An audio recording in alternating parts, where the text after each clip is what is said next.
Vous vous sentez concerné par l'avenir de la planète, vous triez vos déchets, mais c'est vrai que parfois c'est un peu compliqué de s'y retrouver. Alors on va vous aider ce matin dans Ondes Positives grâce aux joyeux recycleurs. C'est quoi ça? Fabien de Castilla va nous le dire. Bonjour Fabien de Castilla. Bonjour, enchanté. Alors vous êtes le cofondateur des joyeux recycleurs. Exactement. Alors il faut le savoir, c'est un chiffre, on commence par ça, on recycle en France environ 1/3 de nos déchets, c'est pas mal, mais ça veut dire du coup qu'on recycle pas 2/3 de nos déchets. Exactement, grosso modo, un tiers est aujourd'hui enfoui, donc mis sous la terre, et un autre tiers est incinéré, c'est-à-dire brûlé et évacué dans les airs. Et sur ces 2/3 qui restent, on pourrait recycler beaucoup de choses encore?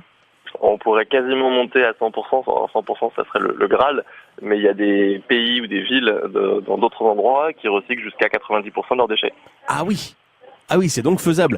Alors moi, pour tout vous dire, par exemple, je recycle alors les papiers, les cartons, le plastique, le verre, c'est facile parce qu'il y a des poubelles de tri dans mon immeuble. Ça, c'est très facile. Mais il y a plein de choses qui sont plus compliquées à recycler et parfois on sait pas et du coup on fait pas.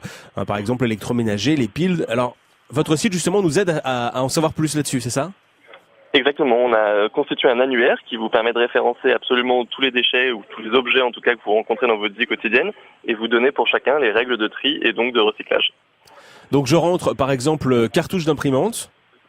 Oui, et vous allez savoir est-ce que votre cartouche d'imprimante est effectivement recyclable et si oui, où est-ce que vous pouvez la déposer et quelle est éventuellement la consigne de tri qui peut y être associée. Où et comment, d'accord. Et alors au lieu de vous demander tout ce qui se recycle, parce qu'on va y passer la matinée et qu'on n'a pas le temps, et je vous demande qu'est-ce qui se recycle pas? Alors vous parliez de 90% tout à l'heure. Oui, alors après ça va être plein de petits déchets, par exemple un verre pour boire qui est cassé, une agrafeuse. Ça se recycle pas un verre pour boire qui est cassé? Non, dans le verre que vous recyclez à domicile, dans les poubelles dites pour le verre, ce sont les verres d'emballage. Donc c'est la bouteille, le bocal, mais pas le verre cassé ni l'ampoule. Oh ouais, c'est compliqué, moi je l'ai déjà mis des verres cassés, des ampoules dans les poubelles de tri. Alors ça va pas tout casser non plus derrière, mais effectivement autant se concentrer sur les emballages en verre aujourd'hui. D'accord, ok, vous voyez par exemple. Et puis évidemment tout ce qui est périssable, enfin si on peut éventuellement en faire du compost, mais bon là on est dans des trucs un petit peu compliqués. Alors c'est compliqué mais c'est en train de changer, c'est-à-dire que dans les prochaines années vous allez voir débarquer à vos domiciles des poubelles pour ce qu'on appelle du biodéchet, qui peut être soit effectivement composté pour redonner fabriquer de l'engrais, soit pour méthaniser ces déchets et donc en faire du gaz. D'accord, bon on va vers du mieux, alors on s'approche du 100%. Et alors j'ai vu également sur votre site internet que si j'étais par exemple chef d'entreprise et que je voulais faciliter le tri dans ma boîte, et là aussi vous pouvez m'aider. Exactement. En fait, on part de notre constat, c'est que aujourd'hui les gens ils comprennent pas grand-chose. C'est pour ça qu'on a un annuaire sur Internet pour référencer les règles de recyclage, et on a surtout des solutions de collecte qu'on destine aux entreprises pour qu'elles puissent mettre en place un programme de recyclage. On part d'un principe, c'est qu'aujourd'hui dans les entreprises il y a 20 à 30% de recyclage. Et c'est pas un problème de motivation. Les gens savent qu'il faut le faire.